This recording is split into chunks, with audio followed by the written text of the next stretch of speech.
Hello, everybody. It's the Film Optimist, and today I'm talking about Stand and Deliver. Before I read my Nick's reviews post, I should just probably talk about the film.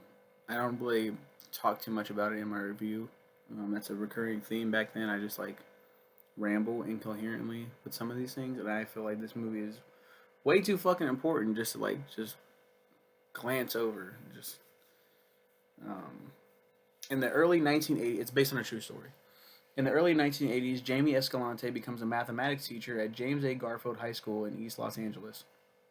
The school is full of Latino students from working class families who are far below their grade level in terms of academic skills and also have a lot of social problems. Escalante seeks to change the school culture to help the students excel in academics. He soon realizes the untapped potential of his class and sets a goal of having the students take AP Calculus by their senior year. Escalante instructs his class under the philosophy of ganas, uh, I think I said that right. Ganas. Roughly translating to desire or motivation. The students began taking summer classes in advanced mathematics with Escalante, who must withstand the cynicism of the other faculty who feel that the students are not capable of this. As they struggle with the lower expectations that they face in society, Escalante works hard to teach and encourage them, and they pass the AP Calculus exam. To the dismay of both Escalante and the students, the Educational Testing Service questions the success of the students, insisting there is too much overlap in their errors and suggesting the students cheated. Escalante defends his students and feels that the allegations are based more on racial and economic perceptions. He offers to have the students retake the test months later, and the students all succeed in passing the test despite having only a day to prepare. Yeah, sounds about white that they question them. You know what I mean? I have a Hispanic heritage in me. I've never been criticized or ridiculed or anything because of that, because I am mostly white. So I don't, man, I didn't expect to talk about white privilege today, but I remember when the term white privilege came about, and me, my older brother, and my father were all like, white privilege. What kind of privilege is it to be white anyway? We still deal with shit like we were living paycheck to paycheck. My family and my family and all of us growing up dealt with that shit. And now being a father, like I see, like goddamn, I can see why. Like it's paycheck to paycheck. This world, especially now with inflation, and oh, I ain't even gonna talk about that. We're talking about white privilege, and around the same time, Black Lives Matter came out as well. It's mostly for black people. It's mostly for, again, with Black Lives Matter, I was like, oh, me and my father, my older brother, all lives matter. What do you mean? But it's like it's not applicable. It's not applicable to us, to white people, to predominantly white people, because there is a privilege of being white. I don't have a fear of getting gunned down by police. I don't have a fear that I'm going to be judged based on my skin color. You know what I mean? Like they I see both sides. I really do, and I think that's why I'm such a neutral person. Um, I also don't like care to get into arguments about drama and shit like that. Like just make things, blow things out of proportion. But like I was picked on in middle school for being the chubby white kid, being the fat white kid. I was much fatter back then, I think. At least it showed more. You had to tuck your shirt in. Not a good look. And I didn't have this long hair. I didn't have this beard. When I started growing this out in high school, then people started fucking with me less. When this hair grew out, they were like, "Oh fuck, white boy looks like he'll stab somebody." Um, in middle school, I was like clean cut, just hi everybody. But I also would act black, thinking like maybe I can like assimilate myself into this crowd. No, back the fuck up, white boy. I got picked on for being the white kid. I was the minority in that school. But outside in the real world, white people are still the majority. We don't suffer many of the fucking obstacles and hurdles and shit that black people have to jump over to be treated as equal in this country. How does this apply to Mexicans? Because they're also a minority. Mexicans, Puerto Ricans, Hispanics, all across the board. And you see it here. Like, this shit still happens. They still look at people and they go and they judge them and they. I think with education, especially, but even like the workforce, like just in the world in general, a lot of judgment, a lot of just immediately just judging people, judging books by their covers, not knowing who they are inside, not giving a fuck. Um, so on that note, great film. In 2011, this film was selected by Preservation of the United States National Film Registry by the Library of Congress as being deemed culturally, historically, and aesthetically significant. 2011. Keep in mind, this is way before protests when George Floyd happened. When before cop killings have always been a thing, have always been prevalent in society.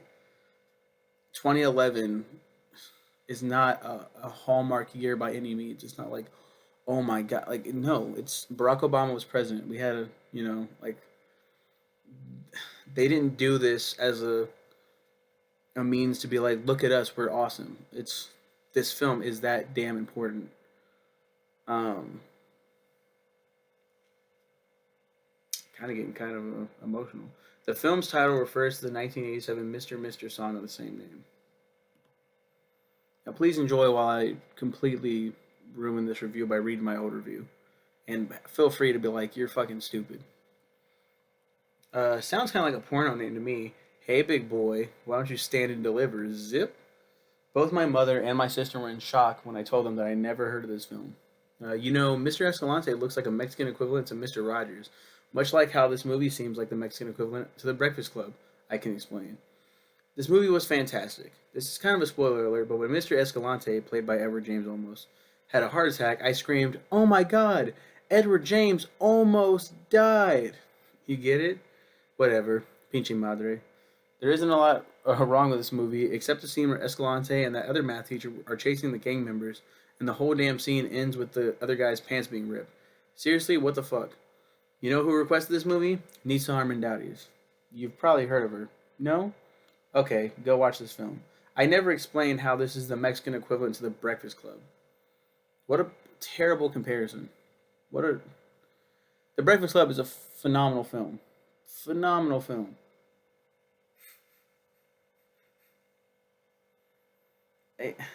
They're both in high school, but these kids are not. Oh my god. There are some similarities, I guess, but Stand and Deliver is not the hey, hey, hey, hey of Mexicans. Like, what the fuck is. What a terrible, terrible review that was.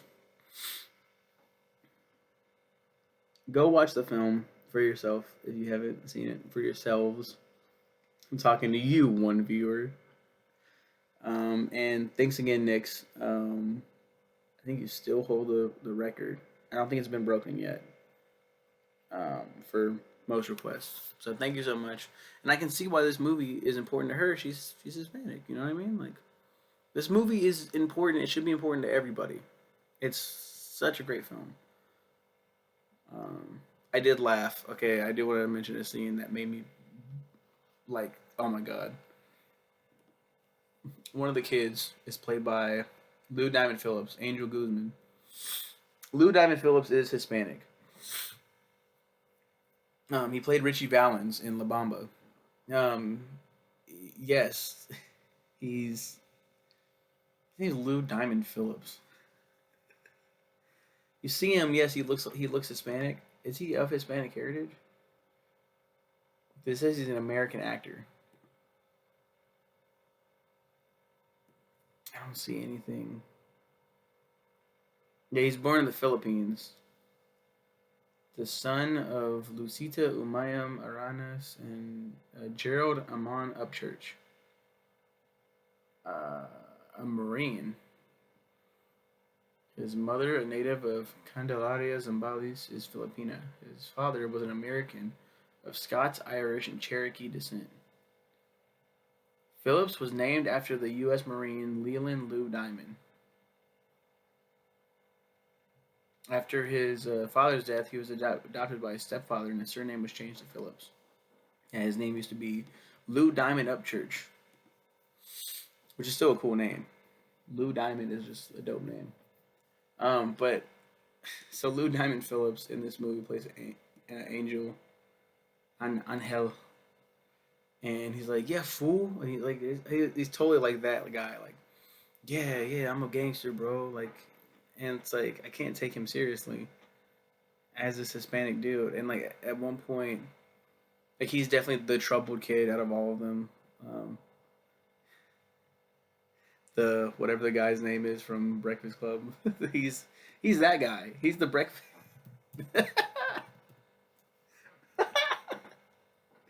Fuck is his name? Judd. He's the Judd Nelson. He's the John Bender of the group. What a criminal! Wow, wow. Fucking hell. He at one point in the film, and it's supposed to be sad. Um, he's choosing to like the police pull him over. He's like he gets out of the car, gets like sits out of the window. Where he's like, "What you want to do, huh?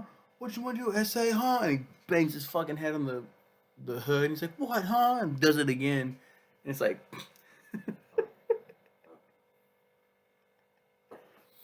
it's like, "Hey, fool, don't do that shit, bro. You're killing brain cells. Don't. What the fuck are you doing?" And that's like, it's such a dick response, but like, come on, if you're doing that in public, I have no fucking sympathy. Like, stop. But it all came around. They all fucking graduated, and they all. I hate that they all. This is a real story. They all questioned it. Like, there's no way these Latinos they did that. Really? He was like, okay, let's do it. And like, I love how he stands up for him. We don't have a lot of educators that do that nowadays. A lot of educators. It's not an easy job at all. You're paid fucking pennies. But man, it takes one good teacher, one, to change your whole fucking life. My upbringing, my Kansas City, Missouri school district, fucking abysmal. But there were good teachers scattered throughout that were like, man, they make me want to be at school and learn. And there's other ones that think they're fucking the police or some shit. Like, freeze, get on the ground. Like, shut the fuck up, bro. You're a teacher. You're in the wrong profession, bro. So that's Stand and Deliver. Fucking love that film. You guys have a good one. Once again, thank you, Nick. Thank you. And you guys have a good one.